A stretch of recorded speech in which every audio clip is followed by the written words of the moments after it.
Hello दोस्तों, मैं Rajesh Kumar Karpura academy YouTube channel में आपका हार्दिक अभिनंदन करता हूं।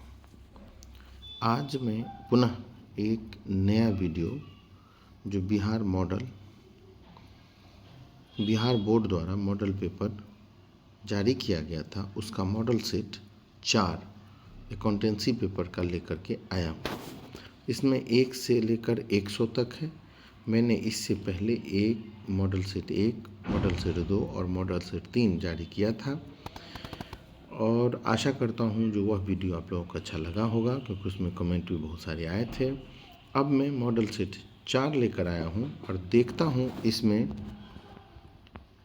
पहले नंबर पर कौन सा क्वेश्चन है और बारी बारी से मैं इस तरह से 1 से लेकर 100 तक आपको बताता हूँ। वैकल्पिक प्रश्न है, वस्तुनिष्ठ प्रश्न है जिसमें 4 विकल्प हैं, कोई एक आंसर होंगे, जिसमें से आपको एग्ज़ाम में 1 से लेकर 50 तक ही क्वेश्चन सॉल्व करना है और 50 को छोड़ देना है। और जो भी सेट 1, 2, 3, 4, 5 लगभग 5 सेट अकाउंट के हैं वो मैं बारी बारी से आपको बता दूँगा। अब मैं पहला क्वेश्चन देखता हूँ। पहला क्वेश्चन क्या लिखा है? एक क्लब द्वारा प्राप्त आजीवन सदस्यता शुल्क को दिखाया जाता है। एक क्लब द्वारा आजीवन सदस्यता शुल्क को आर्थिक चिट्ठे में दिखाया जाता है। कहाँ दिखाया जाता है? आर्थिक चिट्ठे में। चलते हैं हम लोग, देखते हैं दूसरे क्वेश्चन को। दूसरे क्वेश्चन की तरफ प्राप्ति भुगतान खाता है। प्राप्ति भुगतान खाता वास्तविक खाता है। प्राप्ति भुगतान खाता वास्तविक खाता है। अगला क्वेश्चन है सचिव को मानदेय का भुगतान है। सचिव को मानदेय का भुगतान है तो यह आपका आयगत व्यय हो जाएगा। आयगत व्यय हो जाएगा। अगला है बकाया चंदा है। बकाया चंदा क्या होता है? तो बकाया चंदा जो है वो संपत्ति होता है। वो क्या होता है? संपत्ति होता है। फिर से एक बार रिपीट कर लें, बकाया चंदा है, बकाया चंदा संपत्ति होता है। निम्नलिखित में से कौन आय नहीं है? कौन आय नहीं है? दान आय है, चंदा आय है, दान आय है, टिकट की बिक्री है, एंडोमेंट फंड। एंडोमेंट फंड इसका सही आंसर होगा, यह आय नहीं है। अगले क्वेश्चन की तरफ चलते हैं। हम लोग देखते हैं अगला क्वेश्चन। प्राप्ति भुगतान खाता सामान्यतः दर्शाता है। प्राप्ति भुगतान खाता डेबिट शेष दिखाता है। प्राप्ति भुगतान खाता डेबिट शेष को शो करता है, दिखाता है। अगला क्वेश्चन है आय व्यय खाता सामान्यतः दिखाता है। आय व्यय खाता सामान्यतः अधिक और या घाटा को दिखाता है। आय व्यय खाता साझेदारी संलेख की अनुपस्थिति में साझेदारों को उनके द्वारा फर्म को दी गई अग्रिम राशि पर ब्याज दिया जाता है। कितने परसेंट से? तो 6% से। यानी यहाँ पर आंसर हो जाएगा @6%। साझेदारी संलेख की अनुपस्थिति में जब कोई फर्म में साझेदारी संलेख नहीं दिया रहता है तो ऐसी परिस्थिति में अगर कोई साझेदार फर्म को ऋण देता है या कोई धनराशि देती है या अग्रिम देता है तो उस पर 6% की दर से ब्याज दिया जाता है। कौन सी साझेदारी की विशेषता नहीं है? समझौता विशेषता है, लाभ विभाजन विशेषता है, सीमित दायित्व। ये इसका सही आंसर होगा। यानी साझेदारी की विशेषता में सीमित दायित्व आंसर हो जाएंगे। 2 या 2 से अधिक व्यक्ति, ये भी इसकी विशेषता में आता है। तो हम लोग यहाँ देखेंगे वो पूछ रहा है कौन सी विशेषता नहीं है, तो इसका विशेषता सी हो जाएगा। साझेदारी समझौते के अभाव में साझेदारों को पूंजी पर ब्याज दिया जाएगा, तो इनमें से कोई नहीं। जब कोई समझौता नहीं रहता है तो पूंजी पर ब्याज नहीं मिलता है। साझेदारों का चालू खाता हमेशा होगा। साझेदारों का चालू खाता दोनों, नाम शेष और जमा शेष दोनों, नाम शेष भी होगा, जमा शेष भी, यानी इसका सही आंसर सी हो जाएगा, दोनों होता है। अगला है साझेदारों की पूंजी पर ब्याज की गणना होती है। साझेदारों की पूंजी पर ब्याज की गणना प्रारंभिक पूंजी पर होती है। ओपनिंग कैपिटल पर इंटरेस्ट ब्याज निकाला जाता है। निम्न में कौन सा लाभ का नियोजन है? निम्न में कौन सा लाभ का नियोजन है? तो ऋण पर ब्याज ये लाभ का प्रभार है, वेतन भी वही है, किराया पर ये पूंजी पर ब्याज, ये आंसर इसका हो जाएगा। पूंजी पर ब्याज लाभ का नियोजन है। अगले क्वेश्चन की तरफ हम लोग बढ़ते हैं। अगला क्वेश्चन क्या बता रहा है?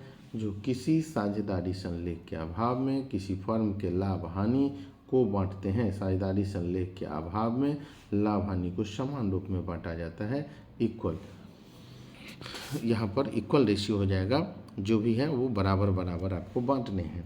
एक सामान्य साझेदारी में साझेदारों की अधिकतम संख्या, एक सामान्य साझेदारी में साझेदारों की अधिकतम संख्या 20, 10, 15, 5। तो सामान्य साझेदारी में पहले 20 हुआ करता था, अब इसको बदलकर 50 कर दिया गया है। अब इसे बदलकर 50 कर दिया गया। सामान्य साझेदारी में साझेदारों की अधिकतम संख्या 50। ये पहले था 13 के मन से पहले, जो इसे हम 20 मानते थे, और बैंकिंग में 10।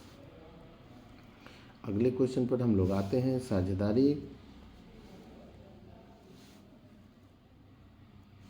साझेदारी संलेख के अभाव में साझेदार हकदार नहीं है। साझेदारी संलेख के अभाव में साझेदार हकदार नहीं है। तो वेतन पाने का हकदार नहीं है, कमीशन पाने का हकदार नहीं है, ये भी नहीं, पूंजी ब्याज नहीं मिलेगा, इनमें से सभी, यानी डी इसका विकल्प 16 का डी आंसर हो जाएगा। अगला क्वेश्चन देखते हैं। पुनर्मूल्यांकन खाते का शेष पुराने साझेदारों के पूंजी खाते में हस्तांतरित किया जाता है। पुनर्मूल्यांकन खाते का शेष पुराने साझेदारों के पूंजी खाते में हस्तांतरित, पुराने लाभ विभाजन अनुपात में, नए लाभ विभाजन अनुपात में। तो पुनर्मूल्यांकन का शेष पुराने साझेदारों के पूंजी खाते में पुराने लाभ विभाजन अनुपात में हस्तांतरित किए जाते हैं, यानी विकल्प 1 हो जाएगा। पुनर्मूल्यांकन खाता है, पुनर्मूल्यांकन खाता है नाममात्र खाता, नाममात्र खाता, यानी अगला क्वेश्चन हो जाएगा त्याग अनुपात है। त्याग अनुपात बराबर क्या हो जाएगा? तो नया अनुपात घटे पुराना अनुपात, यानी विकल्प 1 इसका आंसर हो। नहीं, त्याग अनुपात में जाए वो तो लाभ प्राप्ति अनुपात में जाएगा। त्याग अनुपात बराबर होता है, इसका आंसर होगा पुराना अनुपात घटे नया अनुपात, यानी बी विकल्प में चले जाए। 19 का बी हो जाएगा। ख्याति है, ख्याति है, ख्याति एक अमूर्त संपत्ति है। ख्याति कैसी संपत्ति है? तो ख्याति एक अमूर्त संपत्ति है। अगले क्वेश्चन की तरफ हम लोग बढ़ते हैं। अगला क्वेश्चन बता रहा है मृतक साझेदार के निष्पादक को साझेदार की मृत्यु की तिथि से राशि पर ब्याज दिया जाएगा, तो उसकी राशि पर 6%। जब कोई साझेदार मर जाता है तो उसके उत्तराधिकारी को यदि तत्काल रुपया नहीं दे पाते हैं, उसके रुपये को अगर इंस्टॉलमेंट में या कुछ दिनों के बाद दिया जाता है, तो उस बकाया राशि पर 6% की दर से ब्याज दिया जाएगा। अगला क्वेश्चन क्या बता रहा है? नए साझेदार द्वारा ख्याति की राशि नगद लाने पर पुराने साझेदार द्वारा बांटी जाती है, तो त्याग अनुपात में, वह त्याग अनुपात में बढ़ता है। त्याग अनुपात बराबर होता है पुराना अनुपात घटे नया अनुपात। अगले क्वेश्चन की तरफ जाते हैं। नए साझेदारी समझौते के बाद तैयार किए गए चिट्ठे में संपत्तियों तथा दायित्वों का लेखा किया जाता है। नए साझेदारी समझौते के बाद, नए साझेदारी समझौते के बाद तैयार किए गए चिट्ठे में संपत्ति और दायित्वों का लेखा किया जाता है। मौलिक मूल्य पर, पुनर्मूल्यांकन मूल्य पर, वसूली योग्य मूल्य पर, ए बी में से कोई एक। तो नए साझेदारी समझौते के बाद तैयार किए गए चिट्ठे में संपत्ति और दायित्वों का होता है, तो वहाँ पर होता है उसका पुनर्मूल्यांकन मूल्य पर। इसका बी विकल्प चले जाए। मौलिक मूल्य पर, पुनर्मूल्यांकित मूल्य पर, या वसूली योग्य मूल्य पर, इसका पुनर्मूल्यांकन मूल्य पर। नए साझेदारी समझौते के बाद तैयार किए गए चिट्ठे में संपत्ति और दायित्वों का लेखा पुनर्मूल्यांकित मूल्य पर दिया जाता है।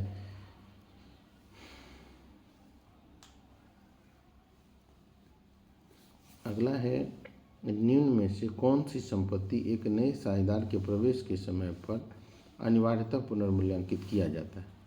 निम्न में कौन सी संपत्ति एक नए साझेदार के प्रवेश के समय पर अनिवार्यतः पुनर्मूल्यांकित किया जाता है?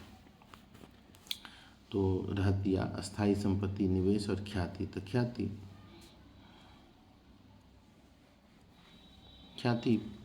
अगला क्वेश्चन है अंश आवंटन खाता है। अंश आवंटन खाता व्यक्तिगत खाता है।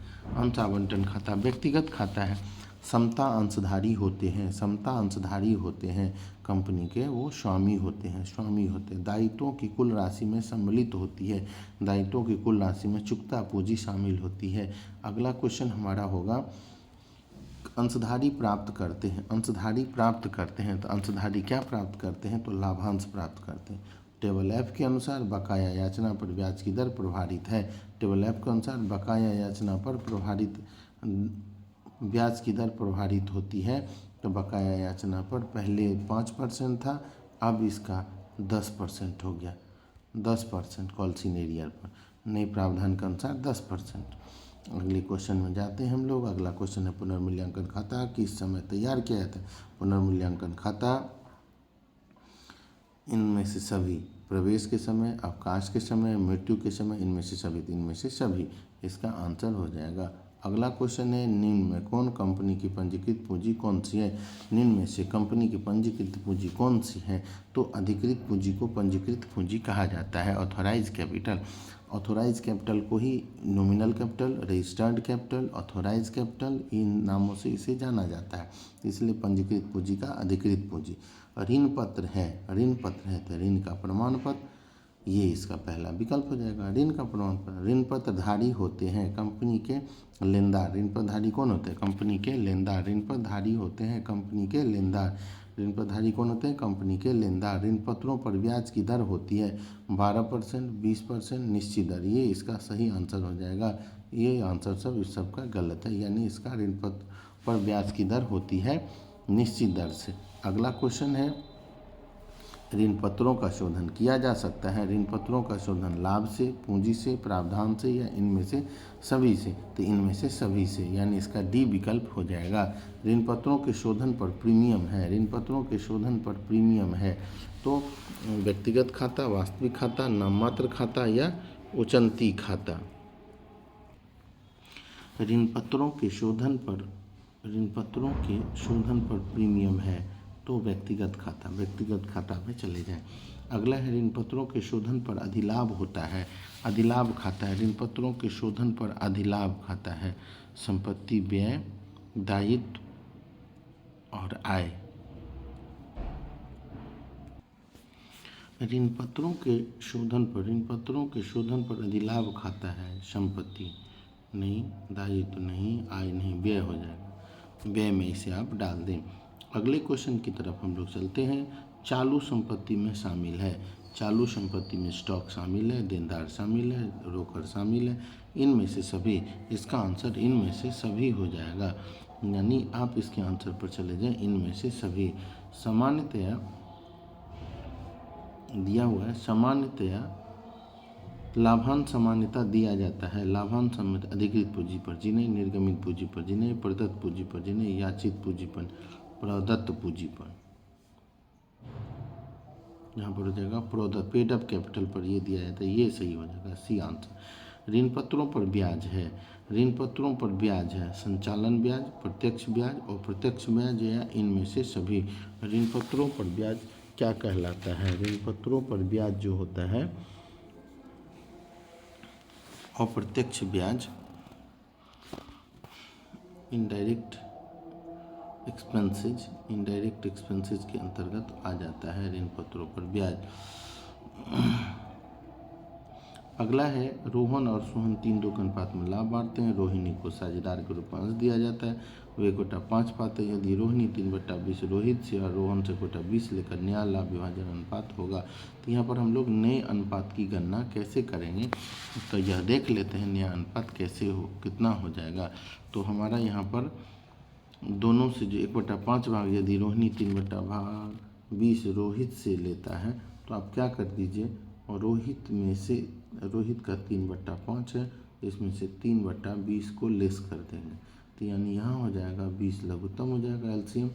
तो 5 चौका 20, तो 4 3 12, यहाँ हो जाएगा फिर 3, यानी 9/20 इसका पहले का आ जाएगा, 9/20। अगले पर आते हैं हम लोग, फिर दूसरा पार्टनर है 2/5, 2/5 में से आप घटा दें 1/20, तो अब यहाँ पर हमारा हो जाएगा 20 एलसीएम हो जाएगा। 5 चौका 20, 4 दूनी 8, घटे 1 यानी 7/20। तो पहले का आया था 9/20, दूसरे का 7/20, और तीसरा पार्टनर जो है उसमें 3/20 और 1/20 को हम लोग जोड़ देते हैं तो वह 4/20 हो जाता है। इस हिसाब से इसका आंसर जो है 9, 7 और 4 का अनुपात ये माना जाएगा, यानी इसका अनुपात 9:7:4 हो जाएगा। अब हम लोग इससे आगे बढ़कर देखते हैं, किसी साझेदार के प्रवेश के समय पुरानी फर्म के आर्थिक चिट्ठे में प्रदर्शित विभाजित लाभ को पूंजी खाता में हस्तांतरित किया जाता है।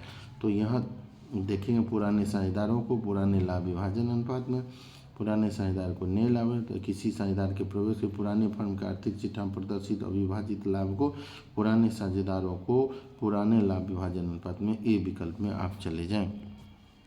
हम लोग 43 नंबर क्वेश्चन पर पहुंचते हैं। अस्थायी संपत्ति के मूल्य में कमी कहलाती है। अस्थायी संपत्ति के मूल्य में कमी क्या कहलाती है? तो अस्थायी संपत्ति ह्रास कहलाती है, ह्रास हो जाएगा।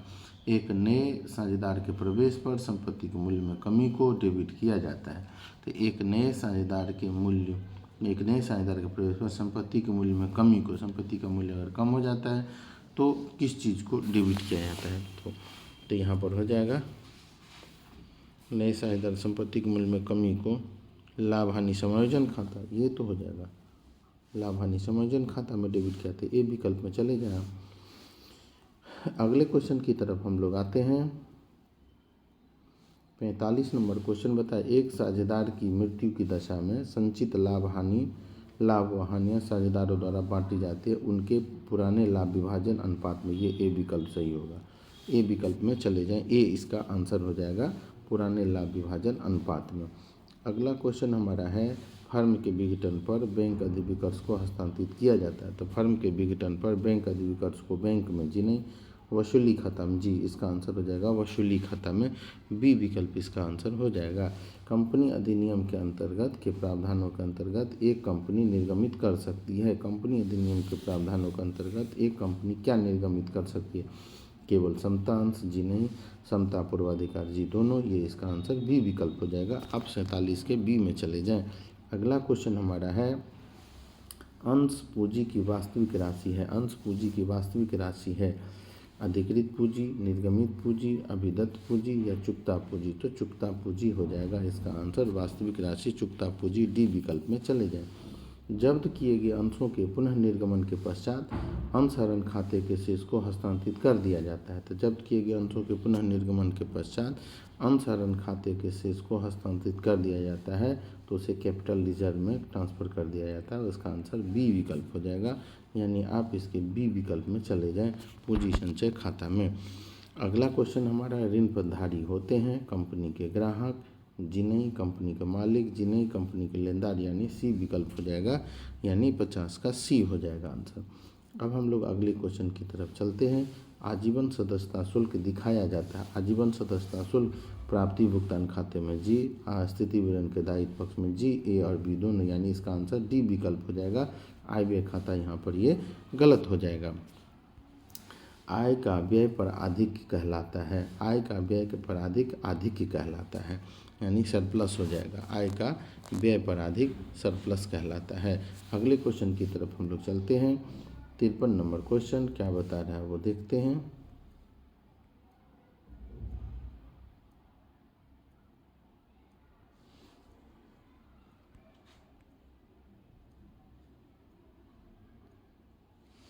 वसूली खाता के लाभ हानि को साझेदारों में बांटा जाता है। वसूली खाता के लाभ हानि को साझेदारों में बांटा जाता है। तो वसूली खाता के लाभ हानि को लाभ हानि अनुपात में बांटा जाता है, लाभ हानि अनुपात में बांटा जाता है।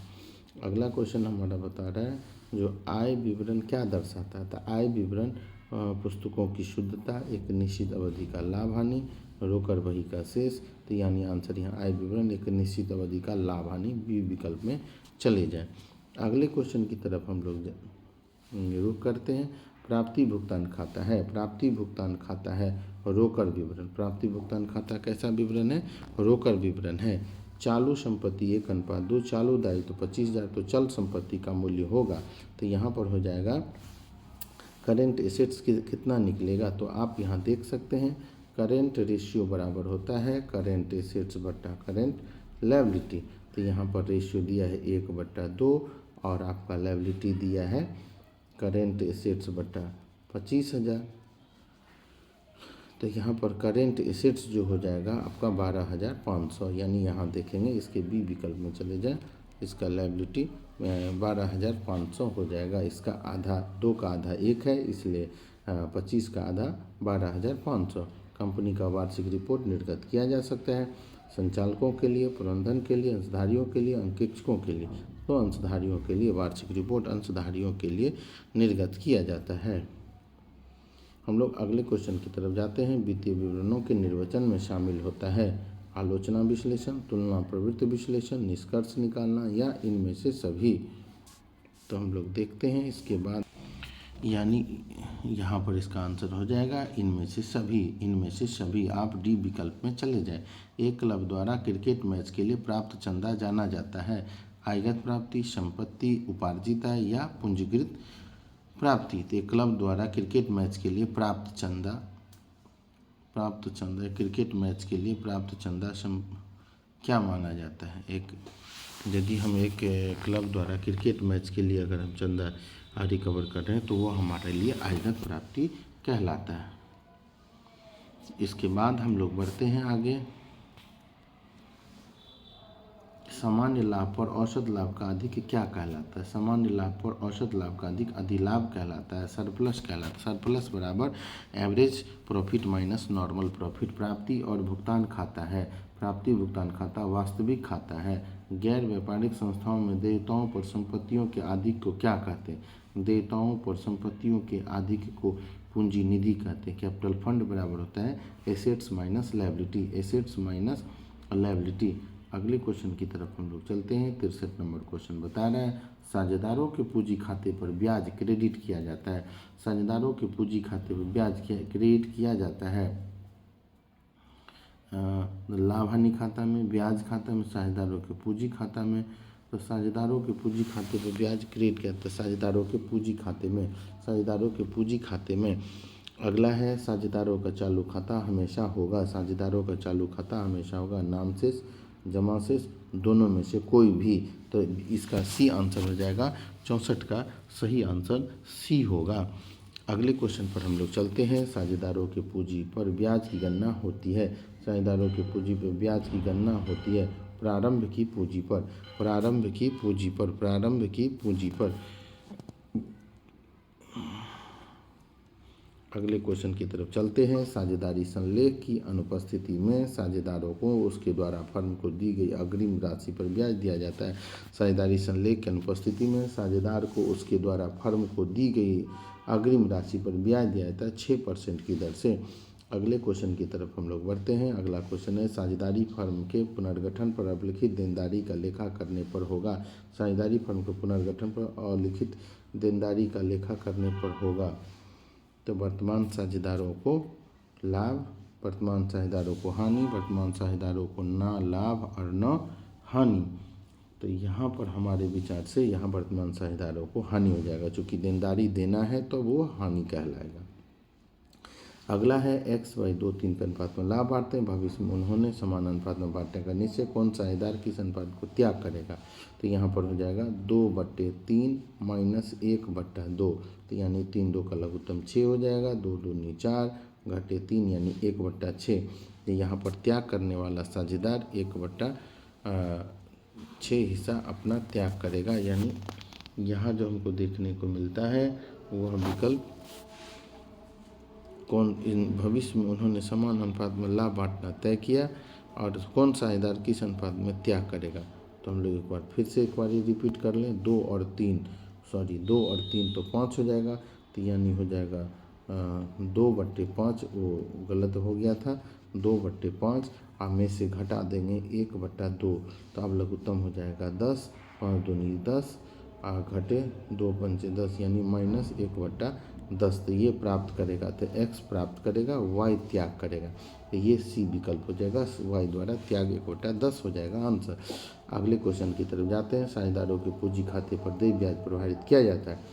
साझेदारों के पूंजी पर देय ब्याज प्रभावित किया जाता है तो लाभ हानि खाता में, वसूली खाता में, लाभ हानि नियोजन खाता में, तो लाभ हानि नियोजन खाता में, profit and loss appropriation account. अगले क्वेश्चन की तरफ आते हैं। ख्याति है। ख्याति एक अमूर्त संपत्ति है। ख्याति कैसी संपत्ति है? अमूर्त संपत्ति है। इसके आगे है नए साझेदार के द्वारा ख्याति की राशि दी जाती है।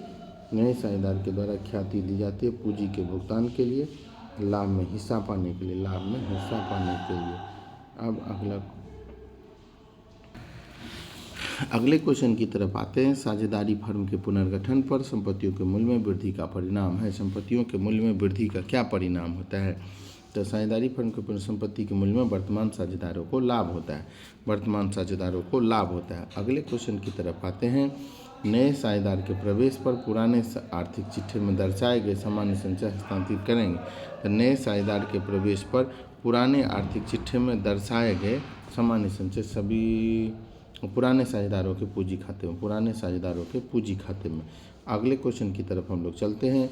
ए बी सी एक फर्म में साझेदार हैं। यदि डी नए साझेदार के रूप में प्रवेश करता है तो पुरानी फर्म का विघटन होगा, पुरानी फर्म का विघटन होगा, पुरानी फर्म और पुरानी साझेदारी का विघटन होगा, पुरानी साझेदारी पुनर्गठित होगी। डी नए साझेदार के रूप में आता है तो पुरानी साझेदारी पुनर्गठित होगी।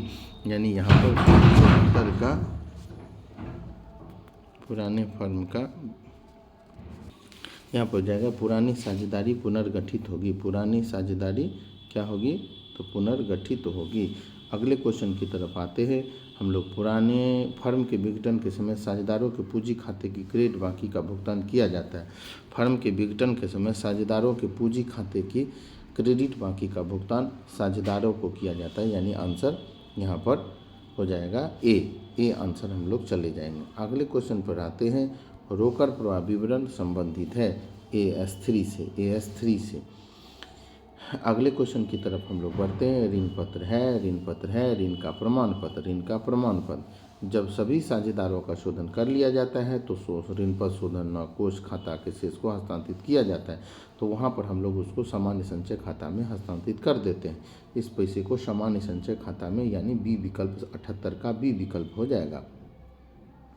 इसके बाद देखते हैं चालू संपत्ति में शामिल नहीं है। चालू संपत्ति में शामिल नहीं है तो यहाँ पर कार शामिल नहीं है। कार अस्थायी संपत्ति हो जाता है। कार इसका बेहतर विकल्प हो जाएगा। अगले क्वेश्चन की तरफ हम लोग बढ़ते हैं। आदर्श चालू अनुपात है 2:1। आदर्श चालू अनुपात है 2:1। एक गैर व्यापारिक संस्था के लिए मानदेय का भुगतान है आयगत व्यय। एक गैर व्यापारिक संस्था के लिए मानदेय का भुगतान कैसा व्यय है? आयगत व्यय कहलाएगा। अगला क्वेश्चन। एक क्लब द्वारा प्राप्त आजीवन सदस्यता शुल्क को दिखाया जाता है। एक क्लब द्वारा प्राप्त आजीवन सदस्यता शुल्क को आर्थिक चिट्ठा में दिखाया जाता है। आर्थिक चिट्ठा में दिखाया जाता है। आर्थिक चिट्ठे क्लब द्वारा प्राप्त आजीवन सदस्यता शुल्क को आर्थिक चिट्ठा में, वैसे तो प्राप्ति भुगतान खाता यदि दोनों रहता है ए और बी दोनों में, तो दोनों बी सी दोनों देते, लेकिन इसमें आर्थिक चिट्ठा दीजिए। चालू खाता है व्यक्तिगत खाता। चालू खाता कौन खाता है? व्यक्तिगत खाता। फर्म के लिए साझेदार के आहरण पर ब्याज है। फर्म के लिए साझेदार पर ब्याज, आहरण पर ब्याज है आई में डाल दें इसका आंसर। 85 में हम लोग आ जाते हैं। उड़ती चढ़ती विधि में साझेदारों की पूंजी पर ब्याज नाम लिखा जाता है। फ्लक्चुएशन विधि में साझेदारों की पूंजी पर ब्याज साझेदारों के पूंजी खाता में लिखा जाता है। पुनर्मूल्यांकन खाता का शेष पुराने साझेदारों के पूंजी खाता में हस्तांतरित किया जाता है। तो पुराने लाभ विभाजन अनुपात में ए विकल्प में चले जाएं। पुराने लाभ विभाजन अनुपात में। अगले क्वेश्चन पर आते हैं। ABC 5:3:2 के अनुपात में लाभ हानियों को विभाजन करते हुए साझेदार हैं। उन्होंने भविष्य के लाभों को बराबर बांटने का निर्णय किया। ABC का वर्तमान अनुपात क्या होगा? तो यहाँ पर पूछा जा रहा है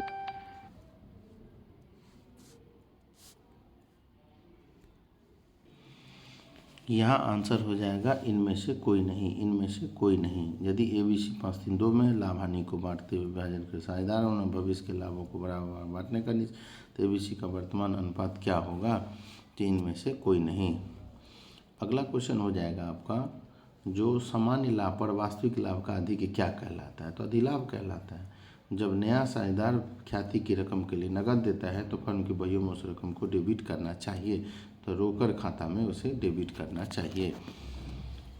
इसके बाद अगला क्वेश्चन दिया है, जो रोहित और रोहन 3:2 के अनुपात में लाभ बांटते हैं। रोहिणी को साझेदार के रूप में अंश दिया गया जो 1/5 भाग पाते हैं। यदि वह रोहिणी से 3/20 और 1/20 अभी हमने बताया था 9:7:4 का इसका अनुपात हो जाएगा।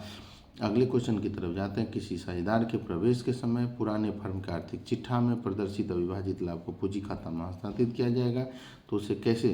तो पुराने साझेदारों को पुराने लाभ विभाजन अनुपात, पुराने साझेदार को पुराने लाभ विभाजन, अस्थायी संपत्तियों के मूल्य में कमी को ह्रास कहते हैं। उसे क्या कहते हैं? ह्रास कहते हैं। अगले क्वेश्चन की तरफ लोग बढ़ते हैं। एक नए साझेदार के प्रवेश पर संपत्ति के मूल्य में कमी को डेबिट किया जाता है। संपत्ति के मूल्य में कमी को डेबिट किया जाता है लाभ हानि समायोजन खाता में। एक साझेदार की मृत्यु की दशा में संचित लाभ व हानि को द्वारा बांटी जाती है। एक साझेदार की मृत्यु की दशा में संचित लाभ तो दिया गया इसे पुराने लाभ विभाजन अनुपात में। पुराने लाभ विभाजन अनुपात में।